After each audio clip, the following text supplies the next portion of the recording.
Kyle Larson wins. The month of Hendrick domination continues. All that and more coming up next on the Bologna Burger Media Recap.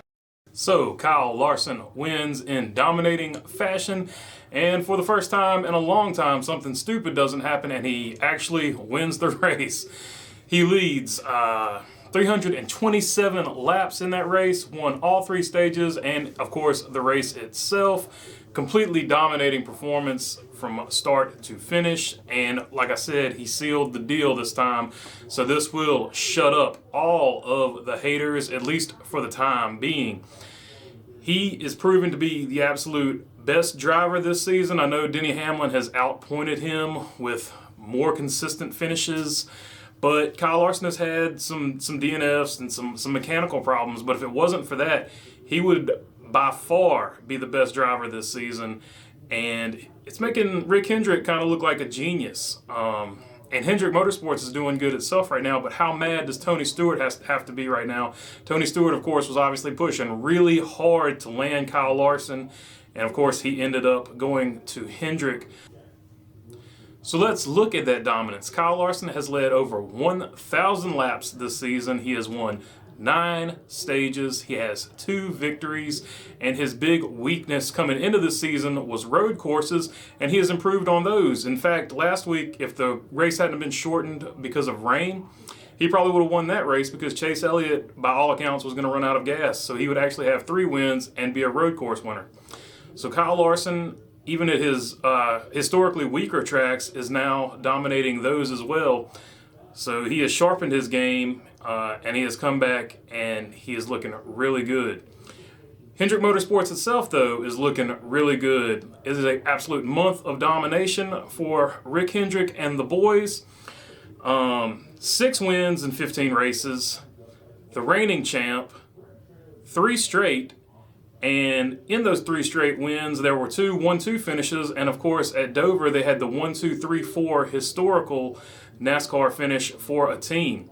So Hendrick Motorsports and Kyle Larson are riding high right now, and they're looking really good. They've got to be, all 4 of those guys have to be favorites for the title right now. As far as the race itself goes, not really a whole lot to report. Like I said, Larson dominated. There were a few good stories from the race, though.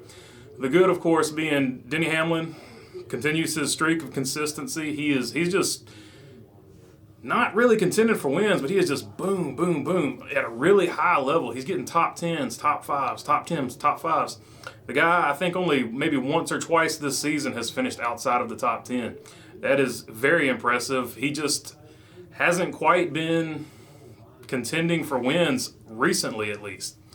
Okay, RCR is actually on fire right now. Its last few races, those guys have several top 10s for both drivers, and not only those guys, the RCR affiliates, Daniel Suarez and Eric Jones, this race finished 15th and 16th even after pit road problems. Eric Jones had to make an extra pit stop for some reason in the last pit stop cycle of the races, and Daniel Suarez obviously had trouble in the first stage of the race. He fought back to get a top 15.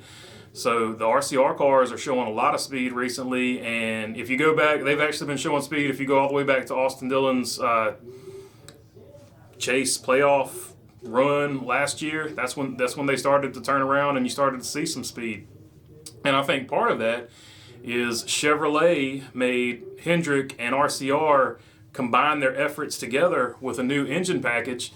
And this new RCR Hendrick engine development program is looking like it was the missing link where Chevrolet was getting beat up these last few years by the other manufacturers. Chevrolet, just by combining that engine technology together, it looks like they actually have an edge now. I know Ford had put their engine package together, and Toyota, ever since it came into the sport, there's only been one place you can get a Toyota engine. So Chevrolet has followed suit, and it looks like that has significantly closed the gap over the last few years where Chevrolet just looked like it was several tenths off in most races where you needed motor or speed. Okay, now on to the bad. Chip Ganassi Racing, last and second to last. It was a oil pump belt that broke on both cars. It ruined Kurt Busch's engine. He came back out there and ran a few laps and blew up. And then Ross Chastain was in the pits for 33 or 30-some laps. Ruined his day, too. He finished second to last. So a bad day for the Ganassi boys. Had a good run last week. This week, not so much. Ryan Newman, also, he cut a tire or something, touched the wall, and that ruined his day, dropped him down in points. And this is especially bad for him because he's driving in a contract year. And he's an older driver, so he's really driving for his career right now. And a bad finish dropped him down, I think, to 20th or so in points. So he really is wanting to make the playoffs and make a strong statement. So he's going to have to pick it up here. And hopefully he will, because he is a man apparently looking for a ride next year. As apparently it's looking like Brad Keselowski is going to go to Roush Racing and be part team owner. So, all right. Well, that's all I got for you today. So thanks for your time. If you don't mind, subscribe down below. It helps us out a lot. Like the page. If I missed something or you want to see me talk about something else, let me know down in the comments.